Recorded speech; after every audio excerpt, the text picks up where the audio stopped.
हमारा वीडियो था उसमें हमने लिटिल पार्ट फर्स्ट में सिमिली और अलिटरेशन, दो लिटिल की स्टडी की थी। तो आज हमारा ये जो वीडियो है इसमें हम स्टडी करेंगे मेटाफर। मेटाफर की ऑक्सीमोर और थर्ड है पर्सोनिफिकेशन।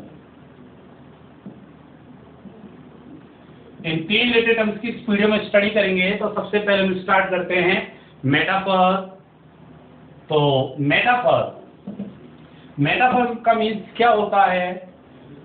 मेटाफर, इसे हिंदी में बोलते हैं रूपक। हिंदी में इसको कौन सा अलंकार बोलते हैं? रूपक अलंकार इसको हिंदी में बोलते हैं। अब मेटाफर में क्या होता है कि मेटा जो फर है टू वर्ड से मिलके बना है, मेटा प्लस फर। मेटा का मीन्स होता है क्या करना? मॉडिफाई, या सिग्निफाई।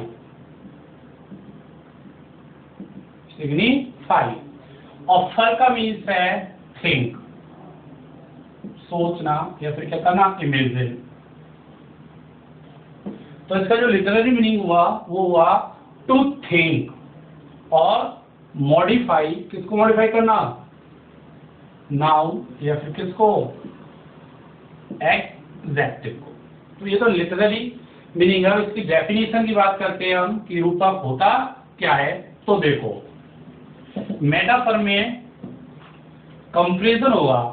जो हमारा सिमिली था, सिमिली में भी हमने कंपैरिजन किया, तो ऐसे ही मेटाफर में कंपैरिजन होगा। लेकिन इसमें जो कंपैरिजन होगा वो इनडायरेक्ट कंपैरिजन होता है। क्या होता है? इनडायरेक्ट कंपैरिजन होगा। अप्रत्यक्ष कंपैरिजन की जाएगी, तुलना की जाएगी। वही किसमें? बिटवीन टू डिफरेंट ऑब्जेक्ट्स में, थिंग्स में। लेकिन जो क्वालिटी सिमिली में सेम क्वालिटी होती थी, वो जो सेम क्वालिटी इसमें होगी वो हिडन होगी। क्या होगी? क्वालिटी तो होगी लेकिन कैसी होगी? हिडन होगी। तो एक तो ये है मेटाफर में कि इनडायरेक्ट कंपैरिजन होगा, जबकि सिमिली में होता था डायरेक्ट कंपैरिजन।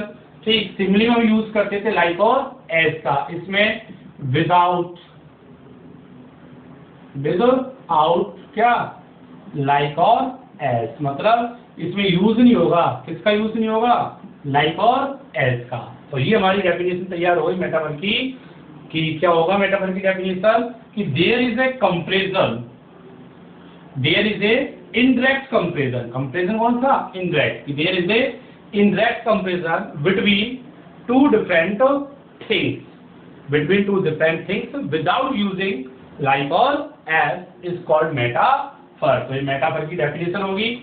मैं इसे लिख देता हूं, आप देखो कि मेटाफर क्या होगा। There is a indirect comparison between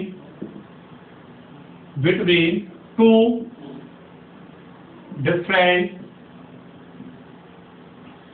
different objects without using like और एज।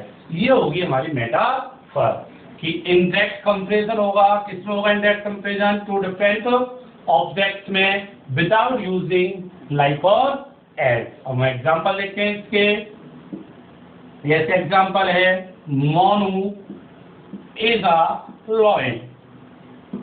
हम कह रहे हैं मोनू इज अ लॉयन। एक हम कहते हैं Monu is like a lion. Monu is like a lion, तो वो क्या हो जाती? सिमिली हो जाती है। हम आपको कह रहे हैं Monu is a lion. Monu person है, लॉयन क्या है? एनिमल है। तो टू डिफरेंट थिंग्स होगी। इधर हम बात कर रहे हैं मोनू की जो पर्सन है, इधर कह रहे हैं लॉयन। तो हम कह रहे हैं मोनू इज लॉयन। मोनू को क्या मान रहे हैं हम? लॉयन। तो कहने का मतलब ये है कि मोनू और जो लॉयन में जो सेम क्वालिटी है वो सेम क्वालिटी का कंपैरिजन है। और वो सेम क्वालिटी इसमें क्या है? मिसिंग है, हिडन है। और वो कौन सी हिडन है? ब्रेवरी की जो गुण है लॉयन में, कौन सा? ब्रेवरी का, बहादुरी का। वही गुण हम कर रहे हैं किसमें? मोनू। ऐसा कहने का मतलब ये है कि मोनू इज लॉयल का मतलब ये है कि मोनू भी सेब की तरह ही क्या है, बहादुर है, तो वही उसमें गुण है, तो वो कहलाता हमारा क्या, मेटाफर। तो ये हुआ हमारा मेटाफर। जैसे हम कहते हैं, फॉर एग्जांपल देख लेते हैं, camel is the ship of desert. Camel की जो ऊंट है उसको हमने क्या मान लिया, शिप मान लिया। किसका शिप मान लिया, डेजर्ट का, रेगिस्तान का। तो मेटाफर में कहने का मतलब ये है कि एक चीज और है इसमें, वी प्रोवाइड अनोदर नेम, हम उसको दूसरा नाम प्रदान कर देते हैं। कहने का मतलब हमने मान लिया मोनू कौन, लॉयन, की कैमल कौन सा नाम प्रोवाइड कर दिया, शिप ऑफ डेजर्ट। तो वो है हमारी मेटाफर। अब अगली पे चलते हैं। अगली आती है हमारी ऑक्सीमोर। दूसरी जो हमारी टर्म्स है स्टूडेंट्स, वो है कौन सी, ऑक्सीमोर।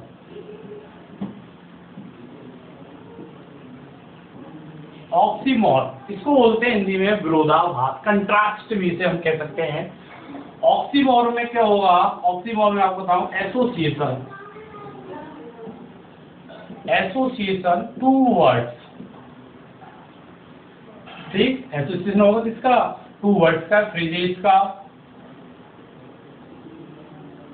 having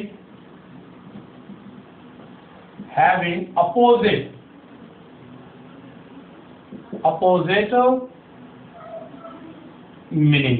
ये होती है ऑक्सीमोर की टू वर्ड्स तो हो, ठीक, वो क्या रखे, अपोजिट मीनिंग रखे, दो विपरीत क्या है, अर्थ आए, वो होता है ऑक्सीमोर। तो इसकी डेफिनेशन हो जाएगी कि it is the association of two words of phrases having opposite meaning. ये हम कह सकते हैं इसकी दूसरी डेफिनेशन कि वह two opposite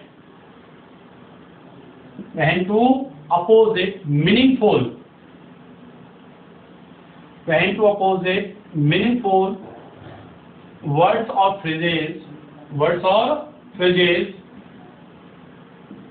are used together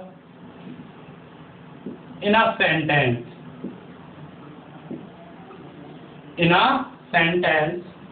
is called oxymoron।